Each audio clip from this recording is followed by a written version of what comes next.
Ibu dosen dan teman-teman semua. Baik, pada kesempatan ini saya akan membahas sebuah materi dari mata kuliah Sosiologi Pendidikan sebagai tugas presentasi untuk nilai ujian tengah semester. Namun, pertama-tama izin perkenalkan nama lengkap saya Maria Fatima Usfinit dengan NPM 33230005, Program Studi Pendidikan Biologi. Baik, yang akan saya bahas pada kesempatan ini yaitu mengenai teori dari para ahli sosiologi, baik yang ada di Indonesia maupun yang ada di luar negeri. Namun yang akan saya bahas pada kesempatan ini tentang seorang ahli sosiologi dari luar negeri yang bernama Emile Durkheim. Yang pertama yang akan saya bahas yaitu mengenai profil lengkap dari ahli ini. Emile Durkheim yang memiliki nama lengkap David Emile Durkheim ini lahir pada tanggal 15 April tahun 1858 di kota kecil Epinal yang terletak di wilayah Lorraine, Prancis. Ia dikenal sebagai sosiolog Prancis yang sangat berpengaruh. Emile Durkheim menempuh pendidikan tinggi di École Normale Supérieure, yaitu salah satu institusi pendidikan yang paling bergengsi di Prancis. Ia kemudian menjadi seorang profesor di Universitas Bordeaux dan Universitas Sorbonne di Paris, tempat ia mengembangkan dan mengajarkan pemikiran sosiologisnya. Sepanjang hidupnya, Emile Durkheim aktif pada bidang sosiologi, pendidikan, dan juga filsafat. Ia memberikan banyak kontribusi penting, terutama dalam memahami bagaimana masyarakat dapat tetap bersatu dan teratur melalui nilai, norma, dan pendidikan.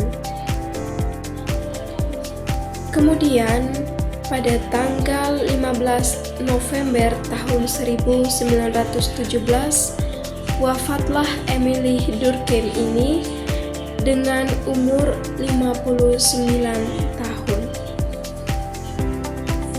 Yang berikut salah satu teori yang dikembangkan oleh Emile Durkheim ini adalah teori solidaritas sosial.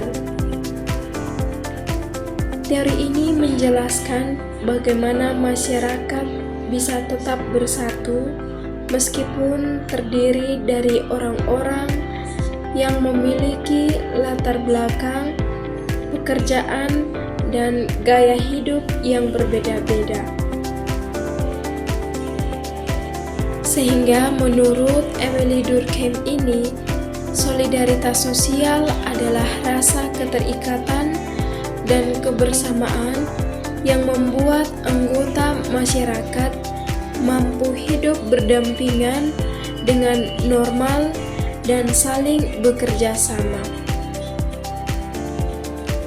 Solidaritas ini muncul karena adanya nilai-nilai yang dianut bersama, kebiasaan gotong royong, serta tanggung jawab terhadap sesama. Jadi, secara umum, Emile Durkheim ini menekankan bahwa pentingnya solidaritas sosial, yaitu sebagai rasa kebersamaan dan keterikatan satu sama lain antar masyarakat agar mereka semua dapat hidup stabil dan tidak kacau.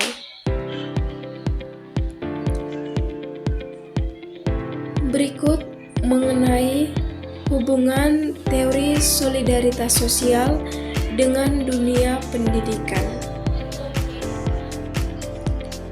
Daniel Emile Durkheim ini menekankan bahwa pendidikan memainkan peran yang sangat penting dalam membangun dan mempertahankan solidaritas sosial. Melalui pendidikan, nilai-nilai seperti kejujuran, disiplin, kerjasama, dan saling menghargai ditanam sejak dini. Sekolah bukan hanya tempat untuk belajar ilmu pengetahuan, tetapi melainkan juga tempat di mana anak-anak itu dibentuk untuk menjadi pribadi yang siap hidup di tengah masyarakat.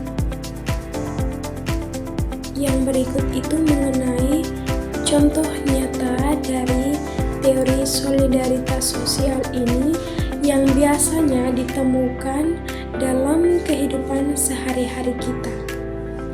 Yang pertama itu di sekolah.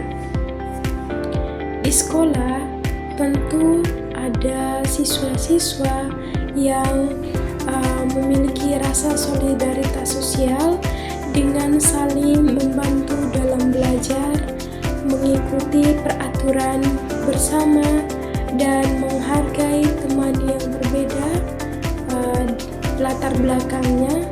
Itu merupakan wujud dari yang namanya solidaritas sosial. Karena contoh konkretnya seperti para siswa ini mengikuti aturan-aturan yang berlaku di sekolah. Misalnya datang ke sekolah harus tepat waktu, harus berpakaian yang rapi, dan di situ ketika sudah sampai di kelas, di situ ada kerjasama kelompok, ada kerjasama antara siswa dengan siswa, dan di situ adanya rasa menghargai satu sama lain dan menghormati, sehingga di sini dikatakan bahwa contoh konkret di sekolah itu juga merupakan salah satu bagian dari solidaritas sosial. Yang kedua adalah di masyarakat. Di lingkungan masyarakat, kegiatan seperti gotong royong, membantu tetangga yang mengalami kesulitan, atau ikut serta dalam aksi sosial itu menunjukkan adanya rasa peduli dan keterikatan antar warga. Contoh konkretnya seperti misalnya dalam kehidupan nyata, misalnya ada tetangga yang mengalami kesulitan, seperti misalnya terjadi sebuah kebanjiran dan di situ ada warga-warga yang mengalami kesulitan karena airnya itu masuk ke pemukiman rumah yang mereka tempati, sehingga di situ mereka mengalami kesulitan, dan dari situlah ada bantuan-bantuan dari orang-orang luar, baik itu yang ada di tempat-tempat jauh maupun tempat-tempat dekat.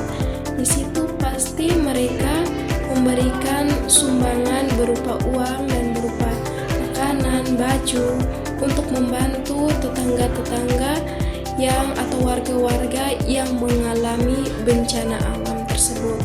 Sehingga bentuk dari contoh ini merupakan bentuk dari solidaritas sosial, karena adanya rasa saling membantu dan peduli satu sama lain. Baik, dari hasil pembahasan ini dapat diperoleh kesimpulannya bahwa Teori solidaritas sosial ini mengajarkan kita bahwa kebersamaan, kerjasama, dan saling peduli adalah kunci utama agar masyarakat itu bisa hidup dalam damai dan harmonis. Dan dalam pendidikan juga berperan penting dalam menanamkan nilai-nilai ini sejak dini agar setiap orang bisa berkontribusi secara positif dalam masyarakat. Sekian yang boleh saya bahas pada kesempatan ini. Jika dalam pembahasan kali ini ada kata-kata yang salah atau ada ucapan-ucapan yang salah, saya mohon maaf dan terima kasih.